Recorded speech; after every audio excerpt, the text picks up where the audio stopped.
Hello and welcome to Indo World Cup Daily. Well, Ireland will return home after their final group game against Nigeria in Brisbane on Monday. Their hopes of qualifying for the last 16 of the World Cup ended with that 2-1 defeat to Canada in Perth yesterday. Well, former Ireland goalkeeper Marie Hourihan joins us now again on Indo World Cup Daily. Marie, on reflection, how do you look back on that performance and that defeat to Canada? I think we said, didn't we, beforehand, we wanted to see that last 15 minutes against Australia taken into the game against Canada. And, you know, for the first 20 minutes of that first half, I think that's probably the best you've seen Ireland play, even throughout the whole qualifying campaign. So, you know, to score the early goal and then still, like you say, they were in the ascendancy and had the momentum. It was just, I think, it was the second, obviously, the second goal is always key, but that was the time when they needed to get that.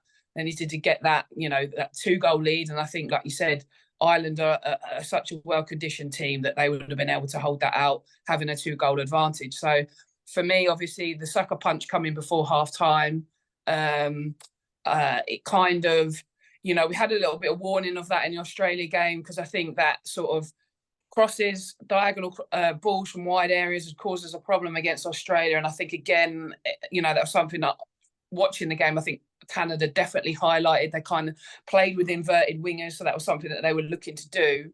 And ultimately, again, it's cost us in terms of conceding 2 goals. So, you know, again, ultimately timings and goals change momentum of games. And like I say, conceding literally on the whistle at half time. So, you know, the girls would have gone in a little bit deflated. But obviously, you know, that's where they've got to be galvanised a little bit and just, you know, be sensible in terms of, you know, we need to see out the first 10 minutes of the second half. Canada obviously made them 3 changes. You knew full well the manager would have been getting into them at half time because they had not performed. They'd been overwhelmed by the whole occasion, the atmosphere. Like I say, the stadium was, you'd swear it was in Dublin, the game. In terms of the atmosphere. So you knew there was going to be a response coming from Canada. They were very fortunate, like you say, to get that equaliser. And then, like you say, with the changes that she made, bringing on Sinclair, Schmidt and Sadorski, I think, you know, in terms of a reaction from the Irish team, I think potentially maybe could have tweaked things just to kind of weather that storm. But like you say, the timing of the second goal was a bit of another sucker punch. How do you mean tweak things for I Ireland? think in terms of, you know, the middle of the pitch, I just felt that Rusha and Denise were getting a little bit overrun. So whether that had been, she's just slightly changed the formation. In terms of just, I know naturally she drops into a 5-4-1, but I maybe would have compacted that midfield 4 and really sort of narrowed them off to try and, like you say, keep Canada one side and support obviously Rusha and Denise in that area, because they were getting overrun because there was an overload in there and it was causing us a bit of problems. So, you know, again, after the fact, it's easy to rectify that, but you could feel the momentum growing after the changes that Canada made. Yeah, no, for sure. And you mentioned it there as well, because there was what led to that penalty concession against Australia in the opening game. And obviously the own goal just before the halftime whistle, the ball going in off Megan Connolly's boot. I mean, you know, it's very easy to say if Ireland had no bad luck, they'd have no bad luck, they'd have no luck at all. But there is defensive lapses there. Yeah, I think, again, I kind of identified it from the Australia game. We needed to get pressure on the ball higher up the pitch in wide areas. And, you know, I'd said previously, I want, you know, kind of allow, I know obviously Heather didn't play in yesterday's game, but obviously it was Anya and Katie to be more aggressive in getting pressure on the ball higher up the pitch. Because if you look at the actual build up for the own goal, it's because obviously Lucy Quinn's gone out to press. Kind of ideally, I would have, you know, preferred her to show her inside, but they've managed to work the ball down the line and it's dragged Neve because Anya's gone with her player, and obviously it's created space in behind and Neve's been dragged out, and then it's kind of disorganised the back line, and they've allowed the ball to get into the box. And I just think, picking up on, again, for me, I think Megan Connolly's a fantastic player, but I'd have loved to have seen her play in the midfield yesterday. Yeah. I think in terms of like what we spoke about, you know, enabling to get pressure on the ball higher up the pitch, she's brilliant at that. And also technically, I think enabling us to sustain better possession higher up the pitch. So, you know, I think it's no fault on her because, again, I think she's done a valiant job filling in a role that she's quite unfamiliar with. So again, these are kind of little things, you know, I appreciate as well. I think, you know, Vera kind of highlighted in terms of she wanted to, you know, bring sort of more sort of pace into the back line. But I think for me, Megan Connolly would have been a huge asset for us, but, you know, in the middle of the pitch, higher up the pitch. Yeah, no, for sure. Obviously, outstanding moment for Katie McCabe, getting that historic first ever goal scored by an Irish woman at a World Cup, and no matter what happens, she'd always have that. Do you think she meant to score from the corner? Oh, 100%. 100%. She does that about 3 or 4 times in training sessions, trust me. There was that was no fluke, that was fully intended. Yeah, well, she was threatening it in the Australia game, but they didn't seem to kind of see it coming, Canada. No, I mean, the thing with it is Katie's delivery is so good. So even if she does a different variation, she just drives the ball in. I think, you know, I think Kaylin Sheridan was a little bit anticipating. She was a flatter ball for obviously potentially with Louise and Neve and Rusha in and around her. So she was probably anticipating a flatter ball. And then, as you say, she's kind of disguised it well. And she's just, like you say, whipped it in at the back post. Yeah, and you know, Ireland did. You know, it was, as you mentioned, like it was one of the arguably one of the finest halves. Obviously before it happened at the end, but there was that growing sense that because Canada were so at sea, that you know, the later the half went on, that Ireland failing to score a second goal during that period of dominance, knowing that probably Canada were going to be able to turn it around in the second half, that was always probably going to come back to haunt them, and it did. Yeah, I mean, ultimately, yes. So I think, but again, we have to, you know, applaud the players in terms of we were crying out for the team to be more aggressive in their approach, and you saw that, you know, from minute one, from kickoff. And like I say, even, you know, from how we got the corner in terms of, you know, there was a fantastic passage of play. It wasn't, you know, it wasn't just a case of, you know, percentage football and, you know, hopeful football. It was really, really good.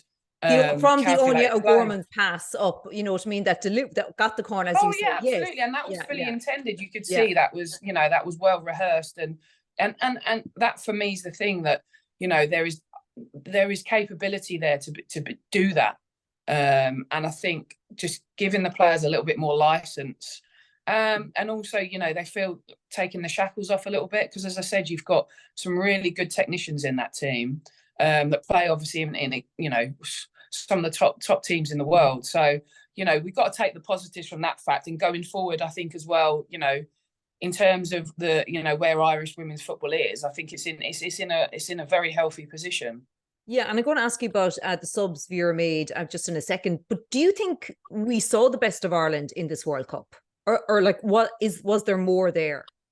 Obviously, they've got one game to go as well. Obviously. Yeah, I think, you know, I think obviously hearing, you know, Katie's interview after the game, they feel that, you know, that performance, you know, we can't take away the opposition. You're playing, you know, 2 top 10 teams in the world, so you do have to factor that in. And I think the occasion and everything, the event, I think Ireland have, you know, certainly held their own against 2 of the best teams in the world. But again, knowing the players and knowing their capabilities in there, and obviously, like you said, in terms of how Ireland dominated in sort of the last 20 minutes against Australia and the first 25-30 minutes against Canada in this game, that's when you're going, well, you know, if we can do it for 30 minutes, can we sustain it?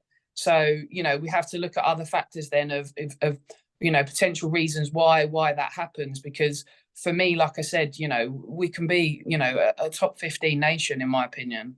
Wow, right. Obviously, Vera Pauw, you know, one of the criticisms leveled at her at the start of her reign, you know, was that she didn't make too many substitutions and she didn't make them too early. We certainly saw the opposite of that last night, and there was already the disruption before the game, as you mentioned. Heather Payne couldn't start with that. She tweaked her hamstring injury, and then I don't know about you, I was surprised to see her take off Lucy Quinn at halftime and bring on Abby Larkin, and then she made the substitutions with Shiva Agan Atkinson on after 65 minutes, and then Amber Barrett. And I suppose it was at a time Ireland were becoming a bit disjointed. Should she have given that starting team a bit longer into the second half? Ultimately, did Vera Pauw panic on the sidelines with her substitutions? I mean, initially when I saw that, I thought maybe Lucy Quinn might have picked up a knock or something, because I was surprised that she made the change at half time. Again, we're not really obviously privy to that. I mean, that would be because, as you said, the team had performed so well in the first half. It did sort of raise my eyebrows, and that was my initial reaction. Was obviously there must have been some sort of problem in terms of obviously her fitness element. And I mean, in fairness, obviously Abby Larkin came on and did how well she did against Australia. So in terms of that substitution and her coming onto the pitch, I wasn't it wasn't a massive change in that respect in terms of the profile of player coming on.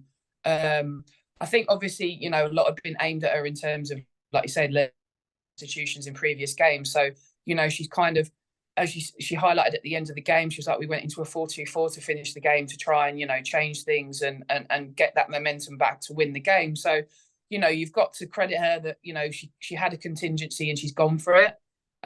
Necessarily, obviously, it's not panned out, but at least, she's kind of took on board the criticism that was aimed at her in terms of previous games where they felt that, there wasn't really a plan B. Yeah, no, for sure. So obviously they play Nigeria in Brisbane on Monday, and still a first win at a World Cup is still there for them.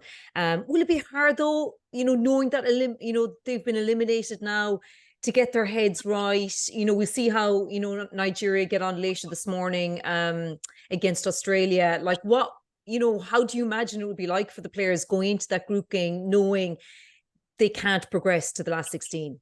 I think undoubtedly it'll be tinged with disappointment. Of course it will be, but again, the level of support that the team has had out of there, again, they're going to want to go out on a high. And again, knowing the character of the players, like I said, some of these players have been working, 10, 15 years to get to this point. So they, like you say, they want to get that first win. They've got the first goal, so now it's the next step is to get those 3 points so they can turn around and say, we've won a game at a World Cup. So on that front, I wouldn't be concerned, because I think, like I said, you have a day, sort of, you dwell on it, you recover, you reflect.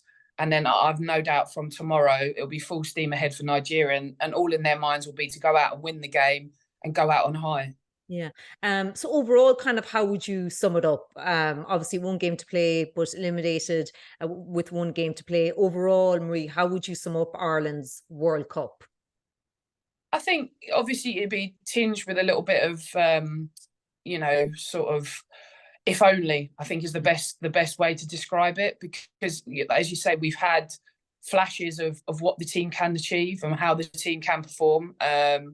And it's just the issue's been sustaining it. I think in terms of, the messages necessarily before the game of, that we can be more aggressive, we can be a bit more expansive, and just to sort of give a little bit more trust and license to do that. And, like I said, the players that are in that squad this will only, grow them in terms of international footballers, because now they're going to go into a campaign and it's like, we've done it, we can do it again. That first hurdle is the biggest hurdle, and knocking that down it undoubtedly was a momentous achievement. But now, the hunger and desire is going to be, listen, we need to be qualified for regular tournaments consistently.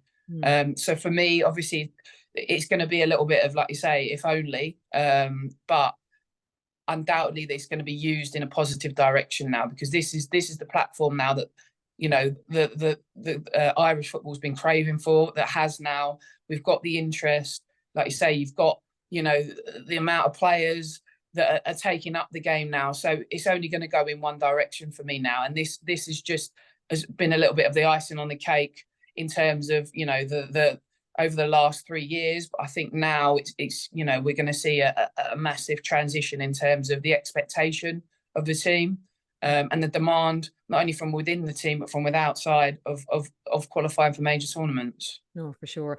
And before you go, many congratulations to you on your appointment that was announced earlier this week as the first full-time head coach of the Stoke City women's team. What a challenge that's for you.